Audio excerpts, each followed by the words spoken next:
Assalamualaikum warahmatullahi wabarakatuh.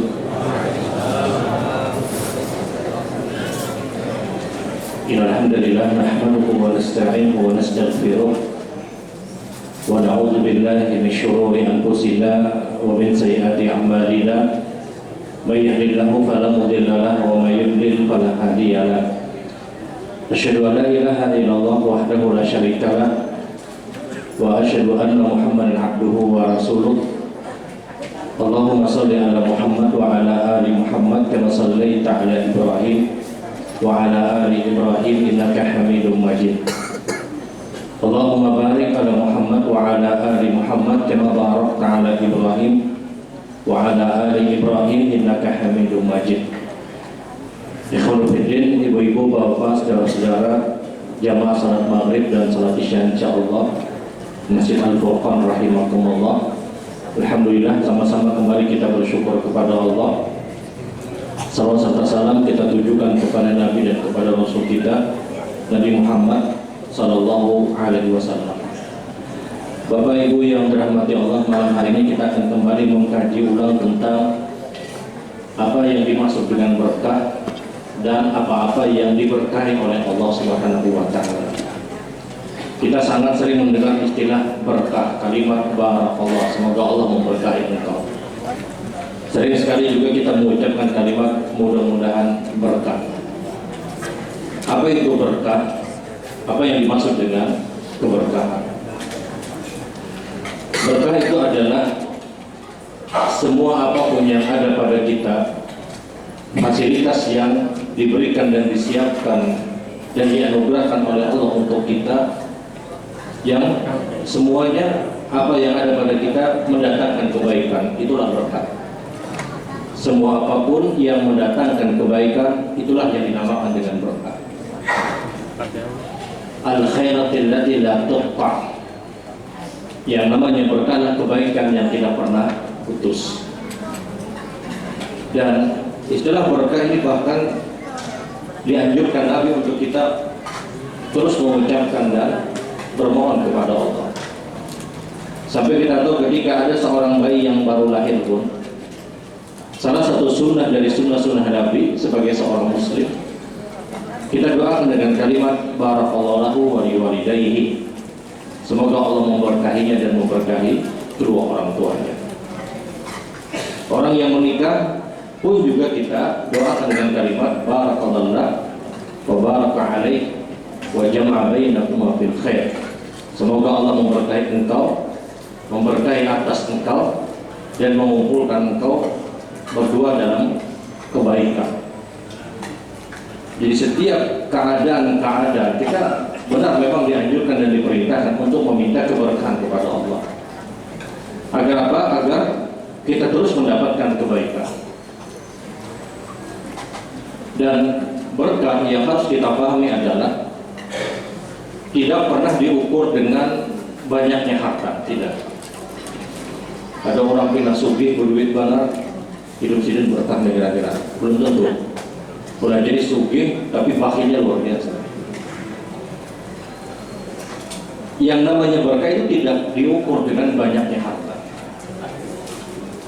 Karena kalau keberkahan itu ukurannya adalah orang yang kaya, orang yang punya harta banyak, maka mungkin kita akan semua bersepakat bahwasanya orang yang paling berkah hidupnya itu Qarun.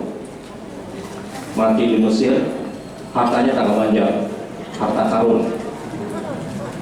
Jadi keberkahan itu tidak pernah diukur dengan banyaknya harta kita. Jadi jangan sampai ketika ada orang yang kayanya luar biasa kemudian kita katakan, kita pastikan oh ini hidupnya berkah, belum tentu. Dan keberkahan tidak pernah diukur dengan kesehatan, tidak. Ada orang yang kalau pernah garing hidupnya, ini hidupnya berkah presiden, belum tentu. Karena kalau keberkahan itu ukurannya adalah orang yang senantiasa sehat, maka siapa yang berani mengatakan bahwasanya Nabi Ayub itu hidupnya tidak berkah? Nabi Ayub itu disebutkan dalam beberapa riwayat dan kalau beliau mendapatkan musibah sakit itu kurang lebih dalam satu riwayat 18 tahun, riwayat yang lain bahkan 20 tahun, Beberapa riwayat yang lain bahkan menyebutkan sampai di 30 tahun. Ayub alaihissalam, yang asalnya beliau orang-orang yang sangat kaya, hidupnya nyaman, tentram, tidak ada problem dan tidak ada masalah. 3 atau 4 hari selesai kehidupan Ayub. Hari pertama Allah datangkan musibah sakitnya Ayub, sehingga dia tidak bisa untuk melakukan apapun, dia hanya terbujur kaku di ranjangnya. Hari yang kedua, 12 anak Ayub itu diwafatkan oleh Allah kejahatan dengan tiba-tiba. Disebutkan dalam satu riwayat 12 orang anak Ayub, Nabi Allah Ayub itu lagi makan di satu tempat. Kemudian terjadi musibah, runtuh tempat makan yang mereka berkumpul 12 orang langsung meninggal dunia. Itu hari yang kedua. Hari yang ketiga, semua peternakan, semua perkebunan Nabi Allah Ayub, usaha Nabi Ayub semuanya habis, diserang hama dan semuanya gagal. 3 atau 4 hari selesai kehidupan Ayub alaihissalatu wassalam. Dan ini beratnya luar biasa. Orang tuh hidup ini nyaman tahajud sugih daripada tahajud miskin. Hidup ini nyaman tahajud sugih daripada tahajud miskin. Ayub alaihissalatu wassalam itu dapat musibahnya luar biasa. 18 sampai 20 tahun, dan riwayat yang lain bahkan 30 tahun harus sakit. Usaha beliau habis. Bayangkan 12 anak Nabi Allah Ayub alaihissalatu wassalam ketika itu diwafatkan dengan tiba-tiba. Dan kesabaran Ayub alaihissalatu wassalam itu di luar batas nalar manusia manapun. Sampai Rasul itu sering memuji sabran ala Ayub. Kalian harus sabar sebagaimana Ayub. Kalau berkah itu diukur dengan kesehatan, siapa yang berani mengatakan seorang Nabi Ayub alaihissalatu wassalam hidupnya tidak berkah? Ini sakit 18 sampai 30 tahun. Kadang malah sakit itu mendatangkan berkah. Karena ada orang yang sakit kemudian dia beristighfar, astagfirullah, dan itu kebaikan. Ada orang yang sakit kemudian dia perbanyak zikir, perbanyak salat, perbanyak baca Quran, dan ini kebaikan. Kadang sakit itu mendatangkan berkah. Karena berkah adalah kebaikan yang dilakukan oleh seseorang dalam kondisi dan keadaan apapun. Fasilitas yang diberikan oleh Allah kemudian dia gunakan untuk melakukan kebaikan, itulah berkah. Sehingga keberkahan sekali lagi tidak pernah diukur dengan nominal, dengan harta. Keberkahan tidak pernah diukur dengan kesehatan. Keberkahan tidak pernah diukur dengan jabatan, dengan kekuasaan siapapun. Karena kalau keberkahan itu diukur dengan kekuasaan, kita sepakat di antara orang-orang yang mendapatkan keberkahan itu Namrud. Namrud itu lebih dahsyat daripada Firaun. Namrud dia punya kekuasaan jauh lebih besar daripada Firaun. Firaun itu hanya menguasai area Mesir dan sekitarnya. Namrud dia kuasai Asia Barat, Asia Tengah, seluruh Asia dia kuasai. Masuk pada benua Afrika itu dikuasai Namrud. Bahkan disebutkan sepertiga dari hamparan bumi itu dikuasai Namrud. Dia punya tentara-tentara yang tidak terkalahkan. Namrud kalau ingin caplok satu daerah, dia tinggal kirim patungnya, selesai daerah itu. Namrud ini kekuasaan luar biasa. Namrud dia menguasai banyak daerah. Dan Rasul Shallallahu Alaihi Wasallam itu pernah menyebutkan 4 raja, 4 penguasa di muka bumi ini yang paling berpengaruh, kata Rasulullah, yang paling besar kekuasaannya.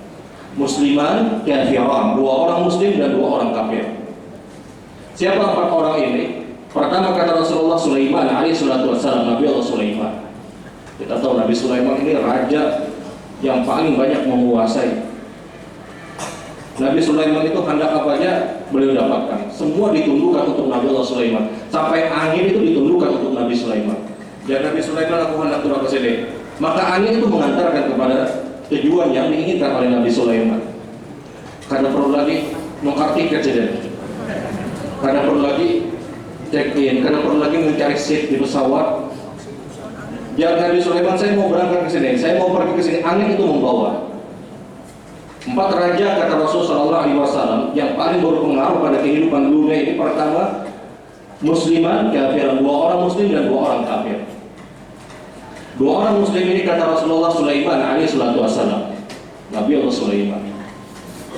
Yang kedua kata Rasulullah Dzulqarnain, yang menutup ruang Ya'juj dan Ma'juj sehingga dia tidak bisa untuk menyerang penduduk bumi sampai hari ini. Itu dilakukan oleh Dzulqarnain. Sementara 2 orang kafir ini kata Rasulullah, di antara 2 orang ini adalah Namrud. Yang satu ulun yang jelas bukan Fir'aun. 2 orang muslim, 2 orang kafir yang pernah menguasai hamparan bumi ini kata Rasulullah. Sulaiman alaihissalatu wassalam, Dzulqarnain. Kemudian orang kafir itu adalah Namrud, yang satu lupa, bukan Firaun yang jelas. Kekuasaan Namrud itu luar biasa. Bayangkan dia menguasai 1/3 dari hamparan bumi. Dia mau menginginkan apa saja, itu daerah bisa dia kuasai. Daerah apapun yang dia inginkan itu bisa dia dapatkan. Kalau keberkahan itu diukur dengan jabatan, dengan kekuasaan, maka mungkin orang akan mengatakan Namrud itu hidupnya berkah. Dan kita tahu durasi lamanya kekuasaan Namrud itu lebih dari 400 tahun. Namrud itu menguasai dari banyak daerah di muka bumi ini lebih dari 400 tahun. Sehingga keberkahan itu tidak pernah diukur dengan seorang pejabat, dia punya jabatan yang tinggi, tidak. Keberkahan itu hanya diukur adalah apa-apa yang dia dapatkan dari apa yang diberikan oleh Allah, kemudian dia melakukan kebaikan dengan apa yang diberikan oleh Allah, itulah berkah.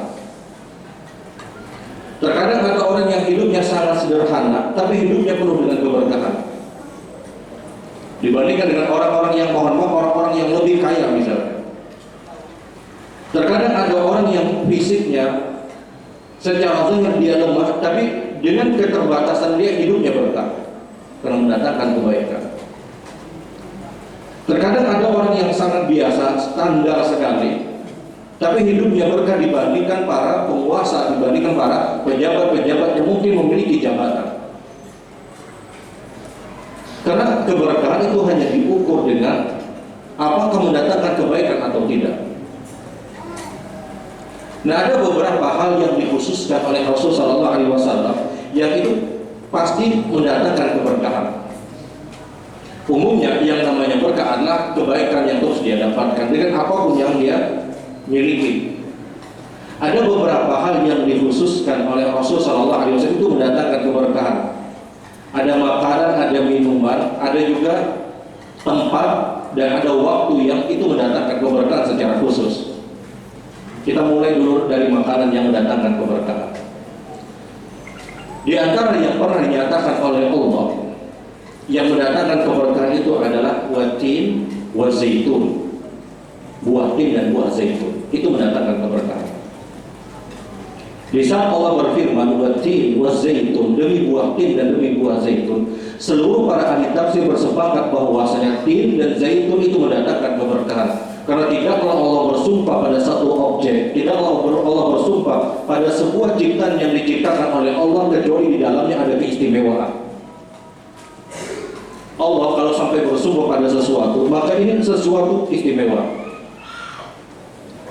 Allah berfirman watin wa zaitun, demi buah tin dan demi buah zaitun. Ini 2 buah yang mendatangkan keberkahan. Terlepas dari penelitian ahli kesehatan, orang yang makan tin dia akan lebih sehat. Ada sekitar 10 manfaat orang yang makan tin yang itu kontan langsung dirasakan oleh seseorang. Poinnya adalah tin itu adalah buah yang mendatangkan keberkahan, mendatangkan kebaikan. Zaitun juga demikian. Zaitun itu buahnya lebih pahit, bahkan sangat pahit. Makanya orang itu biasa zaitun itu diambil minyaknya. Sampai ada yang urut kalau minyak zaitun. Minyak zaitun itu diminum pun bisa.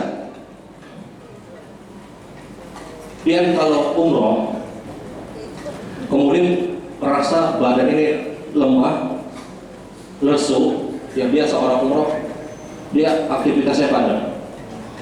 Dia coba makan buah zaitun, itu cepat sekali mengembalikan stamina seseorang. Tapi itu rasanya pahit. Nah, zaitun dan tin ini dua buah yang mendatangkan keberkahan. Dan dia benar-benar mendatangkan kebaikan karena Allah yang berfirman wa tin wa zaitun. Dua buah yang kadang terlewatkan oleh seorang muslim, yang dia mendatangkan keberkahan. Kemudian di antara hal yang juga mendatangkan keberkahan adalah kurma ajwa. Rasul sallallahu alaihi wasallam bersabda, "Man akala sab'ata tamari min al-ajwa muni'a min as-sihri was-sam." Siapa yang memakan 7 butir kurma ajwa di waktu pagi, kata Rasulullah, maka orang ini akan tercegah dari sihir dan akan mengeluarkan racun yang ada pada tubuhnya. Kurma ajwa, dia makan di waktu pagi itu 7 butir. Tiap pagi dia makan 7 butir. Ini salah satu makanan yang mendatangkan keberkahan. Jadi Rasul Shallallahu Alaihi Wasallam itu mengkhususkan kurma ajwa yang kata Rasulullah dia tumbuh di area Madinah. Karena ajwa pun itu kadang dijual di Kuba, kadang dijual di daerah Uhud. Orang biasa umroh, kemudian dia city tour, dia pergi ke Kuba, dia pergi ke Uhud, di bawah biasanya. Itu ada yang jual kurma ajwa, harganya murah, 10 real, 15 real, sekitar 15 real. Itu yang di Kuba, itu yang di Uhud. Tapi yang disabdakan Rasulullah kurma ajwa yang tumbuh di area Madinah. Makanya di Madinah itu larang kurma ajwanya. Orang Arabnya kan jauh bisnisnya. Kurma ajwa yang disabdakan Rasul Sallallahu Alaihi Wasallam itu adalah kurma ajwa yang tumbuh di Madinah, di perkebunan Madinah, dan dikhususkan lagi oleh Rasul Sallallahu Alaihi Wasallam fi aliyah, di perkebunan aliyah. Perkebunan aliyah itu perkebunan yang tinggi, di dataran tinggi. Jadi kalau dia dapat kurma ajwa yang diambil dari perkebunan aliyah, ini yang paling top sudah.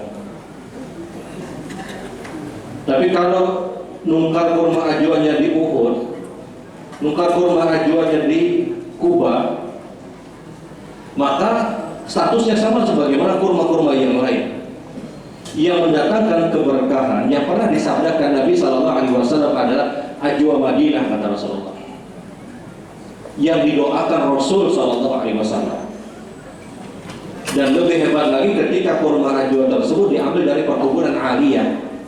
Ini lebih hebat lagi, tapi jauh lebih mahal. Orang yang makan 7 butir kurma ajwa, kata Nabi Sallallahu Alaihi Wasallam, di waktu pagi, orang itu dipastikan terhindar dari sihir. Dan racun yang ada pada tubuhnya pun itu bisa dia tangkal, bisa dia keluarkan. Dan ini salah satu bentuk keberkahan dari makanan yang pernah disabdakan Rasul Sallallahu Alaihi Wasallam. Kemudian di antara minuman yang mendapatkan keberkahan jelas adalah ma'ul zamzam, air zam-zam. Air zam-zam itu air yang penuh dengan keberkahan. Air yang disabdakan Nabi Sallallahu Alaihi Wasallam, az-zamzam liman syariba min. Air zam-zam itu, kata Nabi, adalah air yang diperuntukkan untuk orang yang minum. Apapun yang dia niatkan, maka dia mendapatkan apa yang dia inginkan. Zam-zam liman syariba min. Zam-zam itu, kata Rasulullah, air yang diminum, yang orang punya niat apapun ketika meminum air zam-zam dia dapatkan. Ada orang minum zam-zam, dia niatnya apa? Agar mudah hafal Quran, dia akan dapatkan, kata Rasul. Ada orang minum zam-zam agar apa? Agar dia lebih bertutur kata lemah lembut, dia akan dapatkan. Ada orang yang minum zam-zam, dia doa kepada Allah, ya Allah, jauhkan kami dari ghibah, fitnah, cercaan dan yang lainnya, dia akan dapatkan, lisannya akan dijaga. Karena zam-zam liman syariba min. Zam-zam itu, kata Rasulullah, air yang diperuntukkan untuk orang yang meminum dan dia punya niat apa, dia akan dapatkan. Dia niat apa? Tidak hanya berkaitan dengan kesehatan, tidak. Karena terkadang sebagian kaum muslimin terkonsentrasi pada zam-zam itu seakan-akan hanya untuk kesehatan. Kenapa sebagian orang terkadang terkonsentrasi bahwasanya Zam-Zam itu untuk air kesehatan? Mereka mengambil apa yang pernah dinyatakan Nabi SAW di antara doa Zam-Zam. Ketika orang minum Zam-Zam, kata Rasulullah, dia berdoa, Allahumma inni as'aluka ilman nafi'an wa rizqan wasi'an wa shifaan min kulli da'.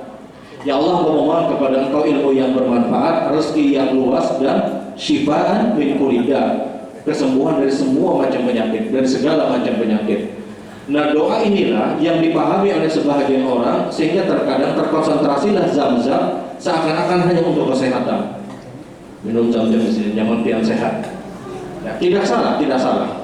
Tapi yang harus kita pahami, Zam-Zam itu liman syariba min. Zam-Zam itu kata Nabi adalah diperuntukkan untuk orang yang minum apa yang dia inginkan dia dapatkan. Dan itu air yang penuh dengan keberkahan.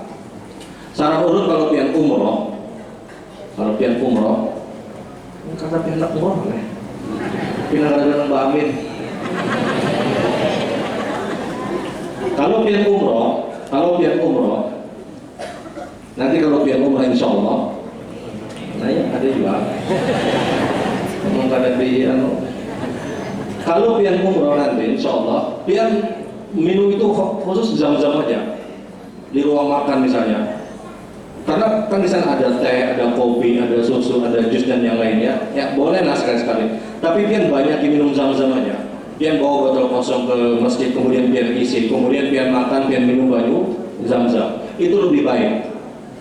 Karena teh, kopi, susu, jus itu dibanjir banyak aja. Zam-Zam ini aneh. Masa-masa Covid semalam, ketika Covid semalam itu Zam-Zam 1 galon yang 5 liter itu tembus di angka 600.000. Karena berlaku hukum pasar, ketika barang itu langka kemudian dicari orang, maka itu pasti pasti harga itu diangkat. Pasti berlaku hukum pasar. Dan kita tahu Zam-Zam dulu itu tembus di angka 600.000 rupiah. Padahal harga Zam-Zam itu pun tidak dijual, hanya untuk mengganti kemasannya saja itu sekitar 8 atau 9 real untuk mengganti kemasan galonnya aja. Karena airnya tidak diperjualbelikan sebenarnya. Nah, ikhwan fillah rahimakumullah, kalau pian umrohan, pian konsentrasi minum Zam-Zam aja. Pian bawa botol kosong, pian isi misalnya di masjid, kemudian pian makan minum Zam-Zam. Karena ada kopi, teh, susu itu dibanjir banyak aja. Kemudian pian bawa ke kamar misalnya, kemudian pian minum Zam-Zam lagi. Ini jauh lebih baik dan jauh akan lebih mendatangkan keberkahan untuk diri kita. Ada orang yang mau minum Zam-Zam, ya Allah, dengan Zam-Zam ini Allah, hamba bermohon kepada Engkau agar hamba senantiasa terus diberikan kekuatan. Dia dapatkan selama dia yakin dengan doa dia. Karena Zam-Zam liman syariba min. Zam-Zam itu adalah air yang diperuntukkan untuk orang yang minum. Dia punya niat apa, dia dapatkan. Dia menginginkan apa, dia dapatkan, kata Rasulullah SAW. Kalau pian umrah itu puas-puasakan minum Zam-Zam. Setiap makan pian minum Zam-Zam. Kemudian pian misalnya masuk masjid minum Zam-Zam, keluar masjid minum Zam-Zam. Karena ini air yang penuh dengan keberkahan dan itu disabdakan Rasul.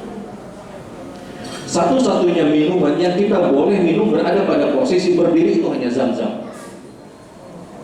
Sebagaimana perbuatan Nabi SAW di beberapa keadaan, Rasul SAW di ba'dil ahya, di beberapa keadaan syaribat qa'imah, Nabi itu minum pada posisi berdiri. Dan itu diikuti oleh Ali bin Abi Thalib radhiyallahu ta'ala an. Ini satu-satunya minuman yang kita boleh minum berada pada posisi berdiri itu hanya Zam-Zam. Sisanya makruh.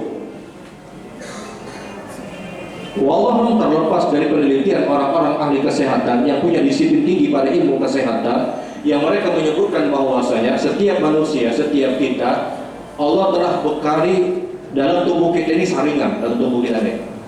Dan saringan ini akan bekerja kapan? Kalau kita duduk. Kalau kita makan, maka makanan yang masuk ke tubuh kita, saringan ini bekerja, dia hanya ambil sesuatu yang baik kemudian dibuanglah yang tidak baik. Ketika kita minum pada posisi duduk, kemudian masuklah air ke tubuh kita, yang masuk yang baik itu hanya sesuatu yang baik dengan saringan tadi, yang tidak baik dikeluarkan. Saringan itu bekerja kapan? Kalau kita makan atau minum berada pada posisi duduk. Kenapa Rasul, kata para ahli kesehatan, meminum zam-zam pada posisi berdiri? Karena zam-zam tidak perlu disaring. Kalau zam-zam itu harus disaring, maka akan memperlama kerja zam-zam untuk tubuh kita. Sehingga Rasul pun menurut para ahli kesehatan minum pada posisi berdiri. Tahu tidak tahu Nabi, berkaitan dengan penelitian para ahli kesehatan, faktanya Nabi minum zam-zam itu pernah berdiri. Karena kata para ahli kesehatan sekali, kalau zam-zam itu diminum pada posisi duduk, maka ini akan memperlama cara kerja zam-zam. Dia disaring dulu. Padahal zam-zam air yang tidak perlu disaring, dia air yang sehat, air yang sangat menyehatkan. Wallahualam, sekali lagi, terlepas dari ahli kesehatan yang meneliti Rasulullah minum zam-zam pada posisi berdiri, namun fakta hukum Nabi minum zam-zam itu berdiri. Makanya kalau kita lihat kan di Madinah atau di Mekah itu ada galon-galon zam-zam, itu ada tata cara beberapa larangan meminum zam-zam. Di antaranya dilarang meminum dengan tangan kiri, kemudian dilarang meminum dengan dia bernapas di gelasnya, itu dilarang. Tapi tidak ada tulisan yang menyebutkan dilarang minum zam-zam pada posisi berdiri. Padahal ini hadis masyhur. Tapi untuk zam-zam itu tidak berlaku larangan ini. Tidak berlaku larangan ini. Dan zam-zam sekali lagi adalah air yang penuh dengan keberkahan. Ini di antara makanan dan minuman yang mendatangkan keberkahan yang dijelaskan oleh Allah dan juga disebutkan oleh Rasul sallallahu alaihi wasallam. Kemudian tempat yang mendatangkan keberkahan yang secara khusus adalah baiti min buyutillah, rumah dari rumah-rumah Allah, masjid ataupun mushola. Masjid yang hari ini kita duduk bersama ini masjid, tempat rumah dari rumah-rumah Allah yang mendatangkan keberkahan. Semua masjid, semua mushola, rumah dari rumah-rumah Allah itu pasti mendatangkan keberkahan. Dalilnya ketika ada orang yang masuk ke dalam masjid, kata Nabi, kemudian dia masuk, di langkah pertama dia masuk ke dalam masjid, langsung mengalir doa para malaikat. Allahumma ighfirlahu, Allahumma arhamhu, Allahumma tub alaih. Ya Allah, ampuni orang ini, ya Allah rahmati orang ini, ya Allah berikan pintu taubat untuk orang ini. Bagaimana tidak kita katakan masjid, mushola, tempat yang penuh dengan keberkahan, karena orang yang masuk ke dalamnya ketika dia ingin beribadah, dia tidak merasa dosa-dosa dia sedang berguguran. Dia didoakan oleh para malaikat, dan kita tahu bagaimana kualitas doa para malaikat, makhluk yang tidak pernah tersentuh dosa dan kesalahan. Setiap malaikat itu doa pasti diijabahi. Ini kelasnya malaikat yang doa, bukan lagi Habib. Habib belum tentu terkabul. Malaikat doa, ya Allah ampuni orang ini, ya Allah rahmati orang ini, ya Allah berikan pintu tobat untuk orang ini. Malaikat yang mendoakan. Orang masuk ke masjid, orang masuk ke mushola, di detik itu dia dapat doa para malaikat. Kita mungkin tidak merasa sekarang, kita belum ya Allah ampuni hamba. Sekarang dosa-dosa kita itu berguguran dengan doa-doa para malaikat-malaikat Allah Subhanahu wa taala. Sekali lagi, bagaimana tidak kita katakan masjid, mushola adalah tempat yang penuh dengan berkah. Ketika orang masuk ke dalamnya, dia mendapatkan doa. Orang merasa nyaman, merasa senang ke masjid. Ada rasa gembira ketika dia datang ke masjid. Orang merasa betah ketika dia berada di rumah dari rumah-rumah Allah. Dia merasa nyaman, perasaan nyaman, perasaan senang saja dia berada di masjid. Dia punya peluang yudhilluhumullah bidhilli yaumal ladzi la ilaha illallah. Dia punya peluang untuk mendapatkan perlindungan di hari kiamat yang tidak ada perlindungan kecuali perlindungan yang hanya diberikan oleh Allah Subhanahu wa taala. Kalau ada orang merasa nyaman, merasa senang di masjid, dia merasa betah, dia punya peluang yudhilluhumullah, dia mendapatkan perlindungan oleh Allah Subhanahu wa taala. Apalagi yang mengurusi masjid, pengurus masjid itu ya artinya kadang makan kaki luar, ya tiap tahunnya yang bukan pengurus masjid, hendak keputusan kayak apa aja ada yang protes. Ya ini tantangan, wajar pahalanya besar, pahalanya besar.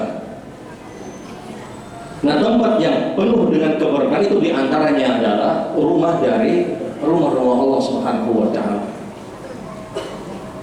Kemudian tempat yang secara khusus juga dinyatakan Nabi Shallallahu Alaihi Wasallam, rumah dari rumah-rumah Allah yang lebih dikhususkan itu ada 4 yang mendatangkan keberkahan. Secara umum masjid ataupun mushola dia mendatangkan keberkahan. Tapi masjid yang lebih khusus yang dinyatakan Rasul yang sangat istimewa itu ada 4. Pertama adalah Kuba, yang kedua adalah Aqsa, Palestina, yang selanjutnya adalah Masjid Nabawi, kemudian Masjid Haram. Ini 4 masjid yang sangat istimewa, yang dia punya keistimewaan dan keutamaan yang tidak dimiliki oleh masjid yang lain. Kuba kita tahu ini masjid pertama yang dibangun Rasul Sallallahu Alaihi Wasallam.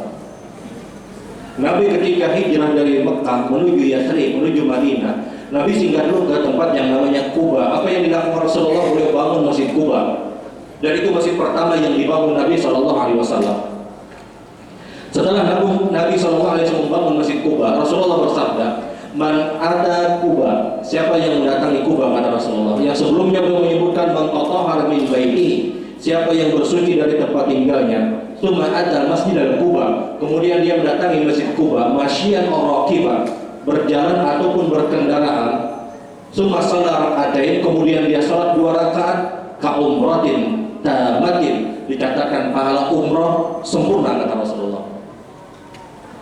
Tidak ada masjid di muka bumi ini yang orang salat 2 rakaat dia dapat pahala umrah kecuali hanya Kuba. Bahkan kelasnya Masjidil Haram pun tidak didapatkan. Yang sholat di Masjidil Haram 2 rakaat tidak dapat pahala umrah. Yang sholat di Nabawi 2 rakaat, kita bicara sholat umum, tidak bicara sholat syuruh. Orang yang mengerjakan Nabawi di sholat 2 rakaat di Masjid Nabawi tahiyatul masjid misalnya, apakah dapat pahala umrah? Tidak. Satu-satunya masjid yang dapat pahala umrah sempurna, kata Rasulullah, itu Kuba. Engkau tatahhar min baiti, kata Rasulullah, engkau bersuci dari tempat tinggal engkau. Summa ada Masjidil Kuba, kemudian engkau datang ke Masjid Kuba, masyian aw raqiban, berjalan ataupun berkendaraan. Berjalan ataupun berkendaraan. Kemudian engkau salat 2 rakaat. Selesai 2 rakaat engkau dapat pahala umrah sempurna, kata Rasulullah. Ringan, hanya 2 rakaat. Dia hanya tahiyatul masjid, selesai. Syaratnya dia bersuci dari tempat tinggalnya. Kemudian dia datang ke Kuba. Dan ini sekali lagi satu-satunya masjid yang mendatangkan pahala umrah dengan sholat 2 rakaat itu hanya Kuba. Dan kalau umrah nanti pada saat ke Kuba, dia cukup tahiyatul masjid 2 rakaat aja. Jangan pengen kerjakan duha. Duha itu lebih baik pengen kerjakan di Nabawi. Karena kalau pian duha di Kuba tidak mendapatkan lipat ganda 1000 kali lipat. Tapi kalau pian duhanya di Nabawi dia dapat lipat ganda 1000 kali lipat. Jadi beribadah itu cari yang kira-kira mendatangkan pahala yang besar. Harus cerdas di mana kita mengambil sikap, di mana kita harus mengambil pendapat. Kalau pian umrah kemudian pian ke Kuba, ya sudah salat 2 rakaat selesai. Karena duha itu lebih baik di Nabawi. Karena Rasul Sallallahu Alaihi Wasallam bersabda, siapa yang sholat fi masjid hadza, di dalam masjidku ini, kata Rasulullah, di Nabawi, maka dicatatkan pahala dilipat gandakan 1000 kali lipat. Ingat, sholat itu di dalam masjid, bukan di halaman. Karena ada juga orang datang sembahyangnya di halaman. Di halaman itu kayak nyaman. Datang terlambat, boleh dulu. Nan antri bodoh di ruang makan itu rata-rata nang sembahyang di halaman. Nomor hulunya makan. Jadi lebih baik sebagaimana apa yang dinyatakan Rasul, sholat itu di dalam, bukan di halaman. Karena kalau sholat itu di halaman Nabawi, itu tidak beda dengan dia sholat di Al-Qur'an, dia sholat di tempat-tempat yang lain. Yang disabdakan Nabi adalah fi masjid hadza, di dalam masjidku ini, kata Rasulullah. Bukan di halaman, bukan di halaman. Jadi yang disabdakan Rasul itu jelas di dalam masjid, itu yang mendapatkan lipat ganda 1000 kali lipat. Ya, bayangkan aja kalau ada orang yang duha di Nabawi, ada orang mengerjakan duha saja di Nabawi, di Masjid Nabawi, itu sama dia mengerjakan salat duha di tempat yang lain 1000 kali. Ada orang yang mengerjakan duha di Nabawi sama dia mengerjakan sholat di tempat yang lain 1000 kali. 1000 bagi 360 itu setahun 360 kali 2 720 720 1000 kurang 720 280 2 tahun 8 bulan. Kurang lebih 2 tahun 8 bulan ada orang yang mengerjakan duha sekali di Nabawi itu sama dia duha di tempat yang lain tanpa putus 2 tahun 8 bulan. Sekali aja yang melawan. Ada orang yang mengerjakan sholat syuruk misalnya, ada orang yang mengerjakan sholat syuruk di Nabawi sama dia mengerjakan syuruk di tempat yang lain 1000 kali. Bayangkan 2 tahun 8 bulan, hampir 3 tahun tanpa putus. Bagaimana tidak kita katakan ini penuh dengan keberkahan. Dan yang lebih dahsyat itu Masjidil Haram.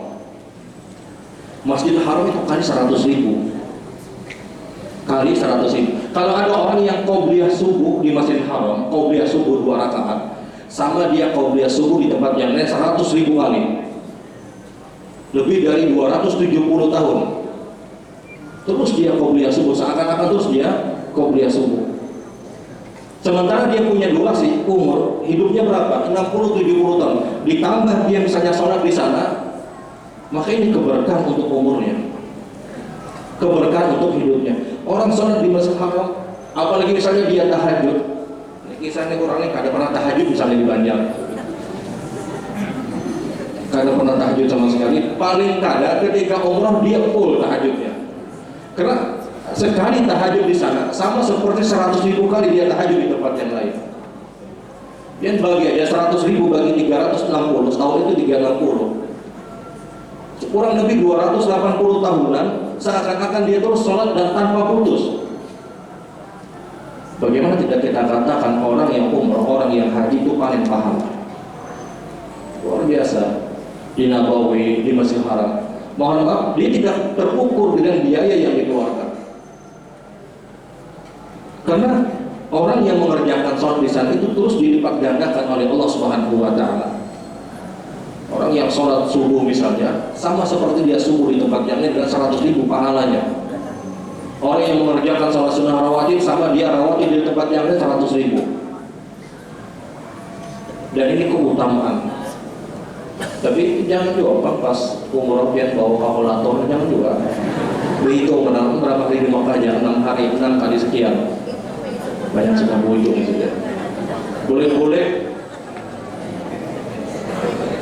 cukup sudah malaikat aja. Ya artinya benar, fakta hadis menjelaskan benar bahwa Nabawi 1000 kali, Haram itu 100.000, itu benar dan itu tidak dipungkiri. Tidak dipungkiri orang-orang yang sholat di sana pahalanya dilipat gandakan. Dan itu memang dipastikan oleh Rasulullah SAW.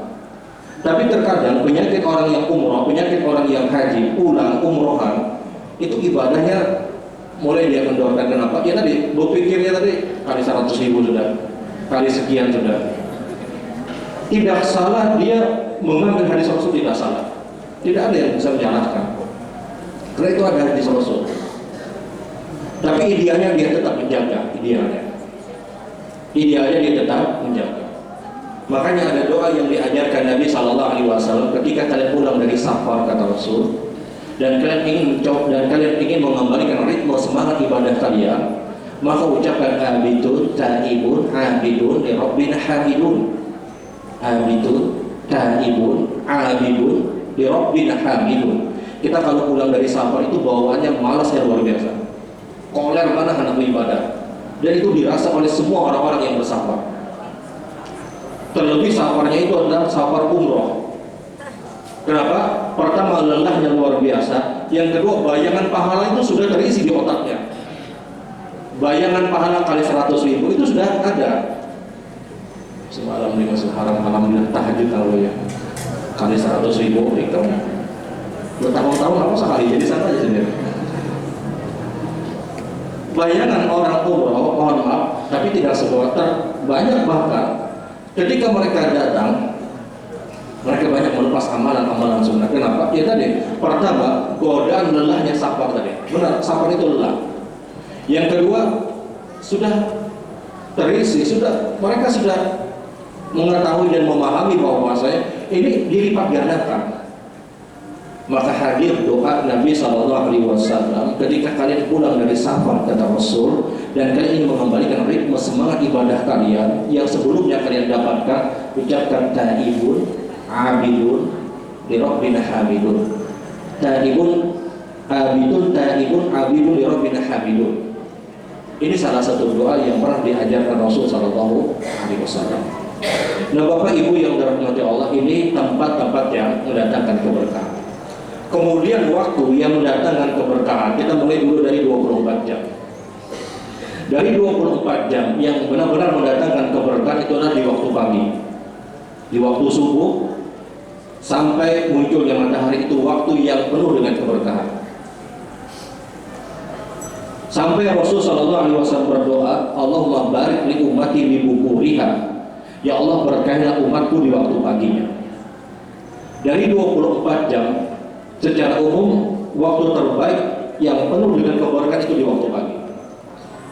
Makanya seorang Hasanul Basri, ulama pada generasi tabi'in, boleh pernah menjelaskan kenapa udara di waktu subuh itu begitu segar, begitu nyaman. Karena udara di waktu subuh tidak pernah tercampur dengan nafasnya orang-orang munafik. Orang munafik itu berat untuk bangun subuh. Dan itu waktu yang mendatangkan keberkahan. Sampai Rasulullah SAW, kalau ada orang yang infak, orang yang sedekah di waktu pagi, secara khusus didoakan langsung oleh para malaikat. Didoakan oleh para malaikat agar apa? Agar infak yang dia keluarkan segera langsung diganti oleh Allah. Semua infak yang kita keluarkan, semua sedekah yang kita keluarkan itu diganti oleh Allah. Allah mengistilahkan orang yang mengeluarkan hartanya itu seakan-akan memberikan pinjaman kepada Allah. Wa may yuridullahu qardan hasana, siapa yang mau memberikan pinjaman kepada Allah, aku ganti, kata Allah. Kita tahu kalau ada orang yang berhutang, kita berhutang dengan orang lain, kita harus bayar. Allah mengistilahkan orang infak, orang sedekah itu seperti dia memberikan hutang kepada Allah, maka Allah akan ganti, kata Allah Subhanahu wa taala. Subhanallah wa bihamdihi, asyhadu an la ilaha illa anta, astaghfiruka wa atubu ilaik. Assalamualaikum.